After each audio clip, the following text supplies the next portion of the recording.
ब्रह्मांड की पहली ध्वनि कौन सी है? ओम है। इस सृष्टि की रचना में अगर लय कहीं से आया तो कहाँ से आया? ओम के जरिए आया। यानी कि सृष्टि का सार, ब्रह्मांड का सार, योग का सार, साधना का सार, तप का सार अगर किसी में समाहित है तो वो ओम के उच्चारण में है। और ओम शिव है। ओम निराकार है। शिव जिसका ना कोई आदि ना कोई अंत। शिव जिसमें संपूर्ण ब्रह्मांड समाया हुआ है। सावन का ये पावन महीना जारी है और कहा जाता है कि माता पार्वती ने शिव को पाने के लिए, स्वामी स्वरूप पाने के लिए कठोर तप किया, कठोर तपस्या की। देव शयनी से लेकर देव उठनी तक ये जो 4 महीने होते हैं ना, इसे चातुर्मास कहा जाता है। और इसमें सबसे पावन महीना सावन का कहा जाता है, क्योंकि इसी सावन के महीने में भोलेनाथ की कृपा जो है वो शिव भक्तों पर जमकर बरसती है। ये हमारी पौराणिक मान्यताएं कहती हैं, ये हमारे धार्मिक ग्रंथ कहते हैं। और देखिए, इस वक्त हम दिल्ली के प्राचीन शिव मंदिर में हैं, एक ऐसे शिव मंदिर में जहाँ पर भक्त जो है वो यहाँ पहुँच रहे हैं, महादेव को जलाभिषेक कर रहे हैं, दूधाभिषेक कर रहे हैं, महादेव पर बेलपत्र चढ़ा रहे हैं, धतूरा चढ़ा रहे हैं। और आज आपको बहुत ही बारीकी से इन सब के मायने समझाएंगे, क्योंकि सिर्फ सावन को पावन महीना कहने से कुछ नहीं होगा। आपको शिव को समझना होगा, आपको ओम को समझना होगा, आपको शिव पर चढ़ाए जाने वाले इन प्रसादों की महत्ता को समझना होगा, आपको शिव के आशीर्वाद देते आभूषणों को समझना होगा। तो शुरुआत करते हैं ओम से। हमारे साथ न्यूज़ 18 इंडिया के साथ आप बने रहिए। देखिए ओम, इन सभी तस्वीरों को दिखाते हुए, ये ओम है। ओम जो कि 3 अक्षर से बना हुआ है, अ, उ और म। अ से अकार यानी ब्रह्मा, जिन्होंने इस ब्रह्मांड का सृजन किया। उ यानी कि उकार यानी पालन करता, कौन? श्री हरि विष्णु। और म, ओम, म यानी कि मकार यानी साक्षात महादेव महेश। तो ये है ओम, इसकी महत्ता। मंत्रों का सार हम इसलिए कहते हैं क्योंकि हर मंत्रों से पहले आप जानते हैं कि ओम का उच्चारण किया ही जाता है। जब हम कहते हैं ना कि ओम त्र्यंबकम यजामहे सुगंधिम पुष्टि वर्धनम उर्वारुकमिव बंधनान मृत्युर्मोक्षे मामृतात्, ओम नमः शिवाय, हर हर महादेव। इन्हीं नारों की तो गूंज है, इन्हीं जयकारों की तो गूंज है। आइए अंदर की तरफ चलते हैं। भक्त को किसी तरह का विघ्न ना हो, ये सबसे ज्यादा जरूरी है, क्योंकि महादेव भी कहते हैं कि उनके भक्तों को कोई विघ्न में डाले वो उन्हें किसी भी कीमत पर स्वीकार्य नहीं है। तो देखिए, हर हर महादेव की गूंज, ओम नमः शिवाय की जो ये गूंज है वो इस वक्त दिल्ली के इस प्राचीन मंदिर पर मौजूद है। आपने ओम की महत्ता यहाँ पर समझी है। अब इसके आगे हम चलते हैं और अब इसके साथ साथ हम आपको आगे की महत्ता समझाते हैं। यानी कि शिवलिंग, देखिए शिवलिंग और ज्योतिर्लिंग को लेकर आप बिल्कुल भी असमंजस की स्थिति में मत पड़िएगा। ज्योतिर्लिंग जहाँ पर शिव का प्रकाश प्रकट हुआ, क्योंकि शिव को स्वयंभू कहा जाता है, इनका जन्म नहीं हुआ है, वो स्वयं प्रकट हुए हैं, इसलिए उन्हें स्वयंभू यहाँ पर कहा जाता है। शिवलिंग जो भक्त अपनी आस्था के अनुसार यहाँ पर निर्मित करते हैं, जो कि शिव का, महादेव का प्रतीकात्मक रूप है, यानी कि प्रतीक वाला रूप है। अब आप देखिए, हम आपको ये बताते हैं कि जब भक्त अपनी आस्था के अनुसार अर्पित करते हैं, चाहे वो जल अर्पित करते हैं, दूध अर्पित करते हैं, दही अर्पित करते हैं, इनके मायने क्या है, चाहे वो धार्मिक हो या फिर वैज्ञानिक हो। तो शिव पर अर्पित करने वाला सबसे पहले जो होता है, कहा जाता है कि बेलपत्र होता है। और बेलपत्र यहाँ पर देखिए शिव को अर्पित किए गए हैं। अगर हम इस बेलपत्र को दिखाएं, मेरे सहयोगी आपको दिखाएंगे, बेलपत्र को दिखाएंगे, युगल मेरे सहयोगी बेलपत्र को यहाँ पर दिखाएंगे और देख लीजिए, ये बेलपत्र है। इस बेलपत्र को आप देखेंगे तो इसमें एक ब्रह्मा कहे जाते हैं, एक श्री हरि विष्णु कहे जाते हैं, और ये जो है ऊपरी हिस्सा ये महादेव का कहा जाता है, और ये जो है माता पार्वती का आधार कहा जाता है। ये एक डंठल कहा जाता है जिसे हम कहते हैं वज्र। इसलिए जब भी बेलपत्र चढ़ाएं तो इस डंठल को यकीनन तोड़ दे। यहाँ से थोड़ा सा जब आप तोड़ देंगे तो फिर ये डंठल कुछ इस तरह से हो जाएगा। और फिर इसे इस तरह से नहीं, हमेशा कहा जाता है कि जो ये मुख होता है वो इस तरह से होता है, क्योंकि ये जो हिस्सा है वो महादेव का है और ये है साक्षात महालक्ष्मी का, इसलिए कुछ इस तरह से बेलपत्र को चढ़ाया जाता है। और देखिए धतूरा जिसे कहा जाता है ना, धतूरा, ये धतूरा कहा जाता है कि अगर काल सर्प दोष है, पितृ दोष है, या फिर राहु का कोई नकारात्मक प्रभाव है, तो कहा जाता है, हमारे धार्मिक मान्यताएं, हमारे पौराणिक ग्रंथ कहते हैं, हमारे ज्योतिषाचार्य कहते हैं, धर्म के जानकार कहते हैं कि धतूरा चढ़ाने से काल सर्प दोष, पितृदोष और साथ ही साथ जो राहु का नकारात्मक प्रभाव होता है वो मिट जाता है, कम हो जाता है, क्योंकि साक्षात महादेव उसे स्वयं में ग्रहण कर लेते हैं। और जब समुद्र मंथन हुआ था तो विष निकला था, और जब विष निकला था तो उसे ग्रहण सिर्फ महादेव ने किया था, इसलिए नीलकंठधारी कहा जाता है। लेकिन कहा जाता है कि उस विष की ज्वाला इतनी ज्यादा थी कि उसे शांत करने के लिए महादेव को जल अर्पित किया गया, दूध अर्पित किया गया, दही अर्पित किया गया, महादेव पर धतूरा अर्पित किया गया, महादेव की शरीर को शांत करने के लिए बेलपत्र अर्पित किया गया। और इनका अपना आयुर्वेदिक महत्व भी है, इसलिए हम कहते हैं ना कि धर्म और विज्ञान साथ साथ चलते हैं। ठीक ऐसे ही शिवलिंग को यहाँ पर देख लीजिए। देखिए, जब शिवलिंग पर जल अर्पित किया जाता है, दूध अर्पित किया जाता है, तो सबसे पहले कहा जाता है कि श्री गणेश पर किया जाना चाहिए, और ये हिस्सा श्री गणेश का होता है, जय श्री गणेश।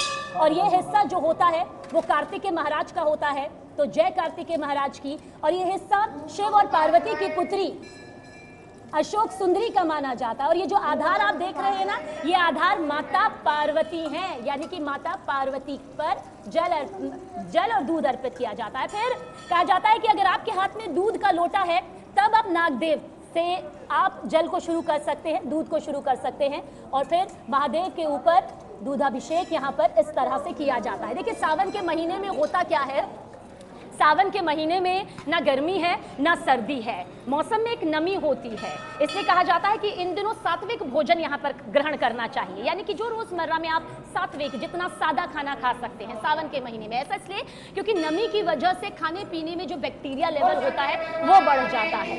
ऐसे में सोचिए धर्म और विज्ञान किस तरह से बेहद खूबसूरती के तालमेल के साथ आगे बढ़ता है। आपने यहाँ पर देखा, हमने आपको बताया कि किस तरह से जल अर्पित किया जाता है, और ये सब हम धार्मिक जो जानकार है उनसे समझकर ही यहाँ पर आपको बता रहे हैं। अब ये भी कहा जाता है, क्योंकि आप यहाँ पर शिवलिंग में देख रहे हैं, पूजा अर्चना कर रहे हैं, अब जरा नंदी महाराज के भी दर्शन कर देते हैं। नंदी महाराज हमेशा शिवलिंग के साथ आपको नजर आएंगे ही आएंगे, क्योंकि नंदी महाराज को ये वरदान साक्षात महादेव ने दिया था कि जहाँ उनका निवास होगा वहाँ मेरा निवास अवश्य होगा। इसलिए जब भक्त शिवलिंग की पूजा अर्चना करते हैं तो नंदी महाराज को भी भोग लगाना नहीं भूलते। इसलिए कहा जाता है कि नंदी महाराज पर भी धतूरा, बेलपत्र, दूध, जल, मिठाई, फूल का अर्पण होना बेहद ज़रूरी होता है, क्योंकि महादेव ने कहा था कि अगर मेरे नंदी के जरिए कोई मनोकामना पहुंचाएंगे तो मैं वो पल भर में पूर्ण कर दूंगा, फिर भले ही आप कठोर तपस्या सालों साल यहाँ पर मेरी क्यों ना करते रहे। नंदी से वो प्रेम था, और यही वजह है कि महादेव के जरिए नंदी को ये विशेष जो वरदान है वो यहाँ दिया गया था। ये भगवान भोलेनाथ की मूर्ति की महत्ता, उनके आभूषण की महत्ता यहाँ पर आपको बताते हैं।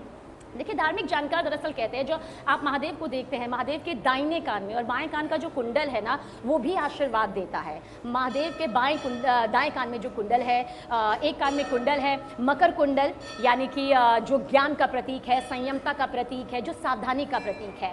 और महादेव के एक कान में है सर्प कुंडल, जो कुंडलिनी का प्रतीक है, कुंडलिनी शक्ति का प्रतीक है, और साथ ही अमरता का प्रतीक है। तो समझिए, और महादेव के गले में जब हम नाग देवता को देखते हैं तो कोई कहता है ये सांप है, कोई नाग है, ये नागों के देवता हैं वासुकी, जिन्हें महादेव ने साक्षात अपने गले में धारण करा हुआ है। इसके पीछे भी कई मान्यताएं, कई कहानियां हैं। कोई कहता है कि सांप से बचने के लिए महादेव ने यहाँ पर वासुकी को अपने गले में धारण किया था। जब वासुकी को यहाँ पर शाप मिला था तो जान बचाने के लिए उन्हें सबसे पहले महादेव ही यहाँ पर नजर आए। और कोई ये भी कहता है कि देखिए, जब महादेव के गले में हम नाग देवता को देखते हैं, यानी कि वासुकी को देखते हैं, तो इसका अर्थ यही होता है कि जिंदगी में कई तरह के विष हैं, और वो विष अगर संपूर्ण तौर से कोई खुद पर ग्रहण कर लेता है, कोई खुद को सहर्ष ले लेता है, खुशी खुशी ले लेता है, तो वो महादेव है। महादेव के गले की रुद्राक्ष की ये माला ये बताती है कि किस तरह से इंसान की जिंदगी में जो एक बैलेंस है, संतुलन है,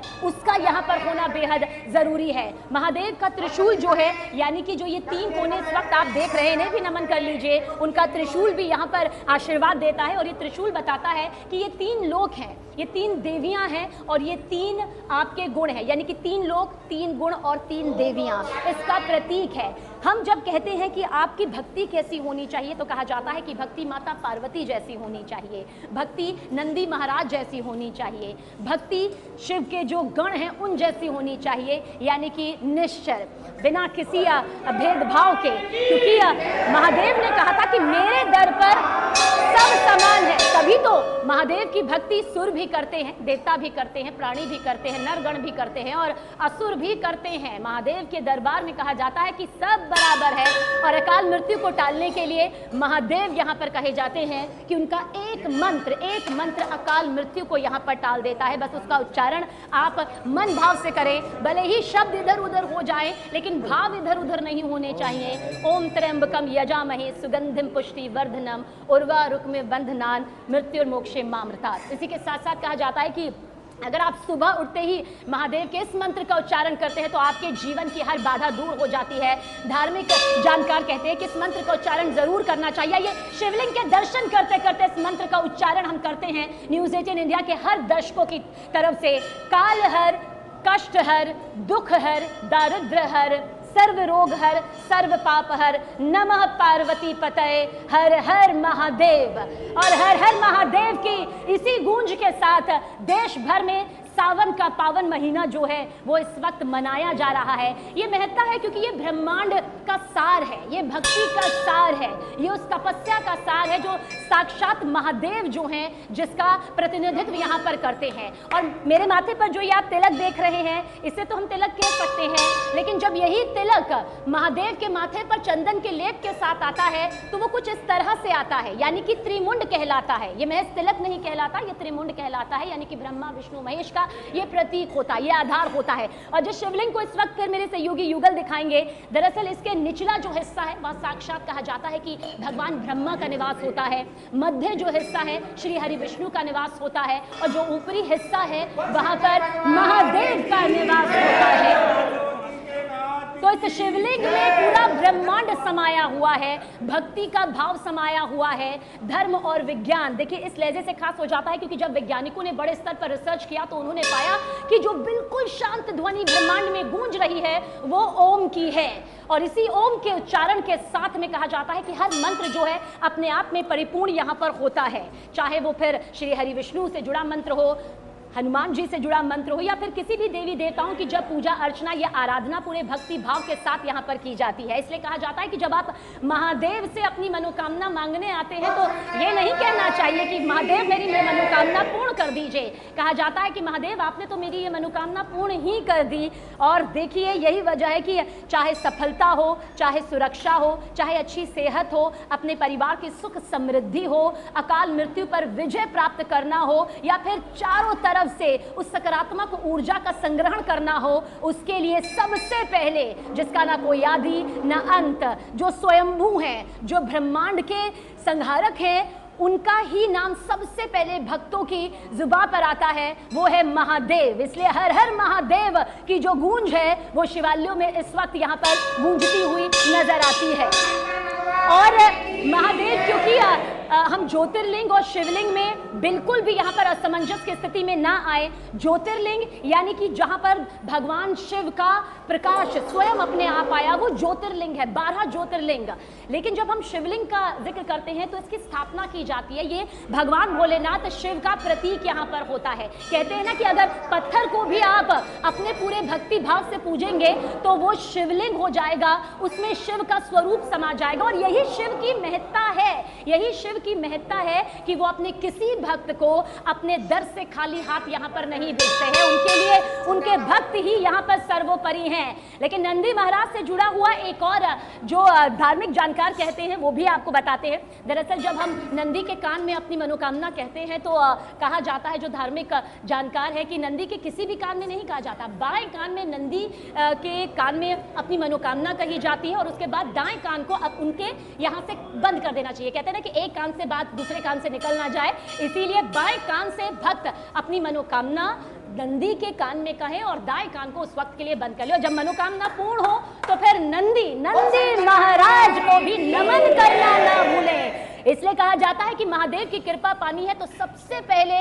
नंदी महाराज को भी भोग लगाए। नंदी महाराज की भी उसी उत्तम तरीके से, सर्वश्रेष्ठ तरीके से पूजा अर्चना यहाँ पर होनी चाहिए। और देखिए माता पार्वती और शिव को एक ही सूत्र में जो बांधा जाता है, ये सबसे दिव्य तस्वीर होती है। ये भक्तों की वो आस्था होती है क्योंकि शिव दोनों स्वरूपों का प्रतीक है, वो गृहस्थ जीवन का भी प्रतीक है। और वो जब हम जाते हैं शमशान में तो उससे आगे कहते हैं ना कि आगे का सफर शिव आपके साथ तय करेंगे। तो यानी कि जीवन हो या फिर मृत्यु हो, उन दोनों का जो सार है, उन दोनों का जो संसार है वो महादेव का है। और आप देख रहे हैं कि भक्त 3 ताली यहाँ पर बजा रहे हैं। आप समझिए, जब हम भक्ति भाव से कुछ भी करते हैं तो उसके मायने समझने बेहद जरूरी होते हैं। धार्मिक जानकार यहाँ पर कहते हैं कि जब भक्त यहाँ पर 3 ताली बजाते हैं तो पहली ताली का मतलब होता है कि हे महादेव, हमारी मौजूदगी आपके सामने है, मैं एक भक्त के तौर पर निश्चल मन से आपके दरबार में हाजिर हो चुका हूं।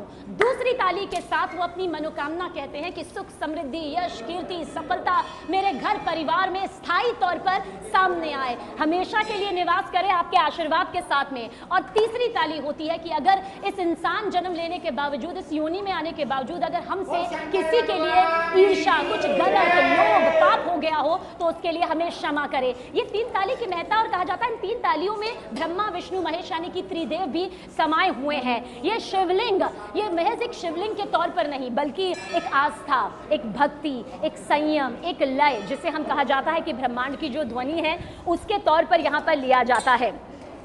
ये महत्ता है और इसी महत्ता के साथ हम आपको बता रहे हैं। अब शिव ने जिस तरह से अपने गले में वासुकी को धारण किया, उसी तरह से कहा जाता है कि माथे पर चंद्रमा को धारण किया।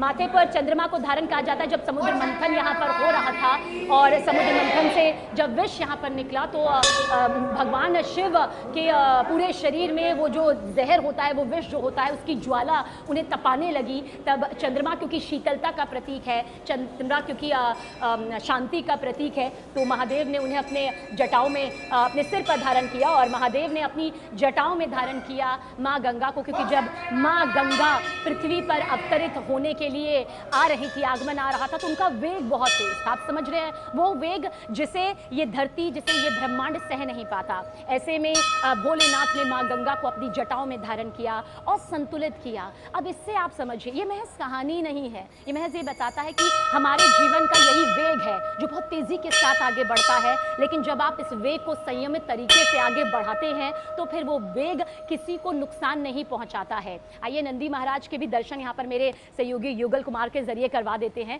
और देखिए, जैसा कि हम कह रहे थे कि नंदी महाराज के कान में भक्त जो है वो अपनी मनोकामना पूर्ण करते हैं और बाएं कान से अपनी मनोकामना कहते हैं और दाएं कान को बंद कर लेते हैं, क्योंकि कहा जाता है कि बाएं कान में ही नंदी महाराज से अपनी मनोकामना यहाँ पर कहनी चाहिए, क्योंकि वो मनोकामना अवश्य महादेव तक पहुँचती है। और जितना भक्ति भाव शिवलिंग के लिए, शिव के लिए दर्शाया जाता है, कहा जाता है कि उतना ही भक्ति भाव नंदी महाराज के लिए भी यहाँ पर भक्तों के मन में रहता है। क्योंकि महादेव ने साक्षात जो वरदान दिया था कि मैं जहाँ होऊंगा वहाँ मेरे नंदी नहीं, जहाँ मेरे नंदी होंगे वहाँ मैं होऊंगा। माता पार्वती और अपने परिवार से जितना प्रेम महादेव को यहाँ पर है, कहा जाता है कि उससे कई कई कई कई कई करोड़ों गुना जो प्रेम है वो नंदी महाराज से है, क्योंकि नंदी उनकी आत्मा है। नंदी महाराज उनके रग रग में बसे हुए हैं। नंदी महाराज उनके वजूद का वो अटूट हिस्सा है कि आप शिवलिंग को जब देखते हैं तो ठीक उसके सामने नंदी महाराज को भी देखते हैं। और नंदी महाराज को भी शत कहा जाता है कि प्रणाम करना चाहिए। और ये भी कहा जाता है कि मनोकामना कहने के बाद नंदी महाराज के गले की जो घंटी है वो भी यहाँ पर बजाई जानी चाहिए, क्योंकि यही वो घंटी होती है जो बताती है कि जाग जाइए और अब हमारी जो प्रार्थना है वो महादेव तक पहुँचा दीजिए। द्वारपाल के तौर पर नंदी महाराज हमेशा हमेशा कैलाश में रहते हैं और जहाँ जहाँ महादेव होते हैं वहाँ वहाँ नंदी महाराज होते ही होते हैं। यही वजह है कि नंदी महाराज को भी उसी भक्ति भाव के साथ यहाँ पर पूजा जाता है। लेकिन जिस ब्रह्मांड का हम जिक्र करते हैं, जिस ब्रह्मांड का हम खुद को हिस्सा यहाँ पर बताते हैं, उसके रचयिता, उसके पालनहर्ता और साथ ही उसके संहारक यहाँ पर ब्रह्मा, विष्णु, विष्णु महेश हैं, लेकिन जब शिव का जिक्र आता है, जब महादेव का जिक्र आता है, तो सुर भी उनके अपने, असुर भी उनके अपने। यही वजह है कि तपस्या अगर कोई असुर भी करता था और महादेव को उसे वरदान देने से रोका जाता था, तो धार्मिक कथाएं कहती हैं, पौराणिक कथाएं कहती हैं कि महादेव कहते थे कि नहीं, बस मेरा नाम मेरे साधक ने ले लिया, मैं किसी भी तरह से हो ही नहीं सकता कि मेरे कदम रुक जाएं, मैं उसे वरदान यहाँ पर ना दूं। और ऐसी ही कई कथाएं जो हैं वो देखिए यहाँ पर सामने आती है। और आइए आपको यहाँ पर मनोकामना पूर्ण करने वाले इन दियों की तरफ भी ले चलते हैं, जो कि इस वक्त आपको प्रज्वलित होते हुए नजर आ रहे होंगे। देखिए, शिव का त्रिशूल, वही त्रिशूल जिसके बारे में हम कह रहे थे, मेरे सहयोगी युगल आपको दिखाएंगे इस त्रिशूल, और इस त्रिशूल की महत्ता आप धार्मिक हिसाब से समझिए। धार्मिक जानकार यहाँ पर कहते हैं जो त्रिशूल के ये 3 कोने देख रहे हैं, ये 3 लोक हैं, ये 3 गुण हैं और ये 3 देवियाँ हैं, यानी कि भूलोक, स्वर्गलोक, पाताल लोक। गुण 3, सतगुण, रजगुण, तमोगुण, यानी कि सत रज तम जो गुण होते हैं हमारे अंदर, जिन्हें बैलेंस यहाँ पर किया जाता है। 3 देवियाँ, यानी कि साक्षात माता लक्ष्मी, माता पार्वती, माता सरस्वती, ब्रह्मा विष्णु महेश, उसका प्रतिनिधित्व करते हुए ये त्रिशूल है। कहा जाता है ना त्रिशूल, और इसी त्रिशूल की ये महत्ता है कि अगर आप इस त्रिशूल को देखकर सच्चे भाव से कहते हैं कि अगर नमन किया जाता है शिव भक्त के जरिए, साधक के जरिए, तो कोई मनोकामना उसकी अधूरी नहीं रहती है। और यही वजह है कि आज इस शिव मंदिर के ज़रिए हमने ये कोशिश करी है कि हमारी धार्मिक कथाएं, हमारी पौराणिक कथाएं सावन के पावन महीने को लेकर आखिर क्या कुछ यहाँ पर कहती है। लेकिन इसी के साथ हम बता देते हैं कि देव शयनी से लेकर देव उठनी का ये जो 4 महीने का पूरा समय रहता है, इसे चतुर्मास कहते हैं। और सबसे पावन महीना सावन का कहा जाता है। बहुत सारे लोग ये भी कहते हैं कि ये तो मांगलिक कार्य बंद हो जाते हैं, नहीं, क्योंकि ये तपस्या का महीना है, ये तप का महीना है, ये दान का महीना है, ये पुण्य का महीना है, ये कर्म का महीना है, ये भक्ति का महीना है। इसलिए कहा जाता है कि मांगलिक कार्य इस वक्त में इसलिए रोक देने चाहिए क्योंकि इंसानी योनि में आने के बाद, मनुष्य योनि में आने के बाद हमारा धर्म, हमारा कर्तव्य और ये हमारा अधिकार भी बनता है कि हम अपनी हर जिम्मेदारी को दान, पुण्य, तपस्या, कर्म के जरिए पूर्ण यहाँ पर करें। हर हर महादेव।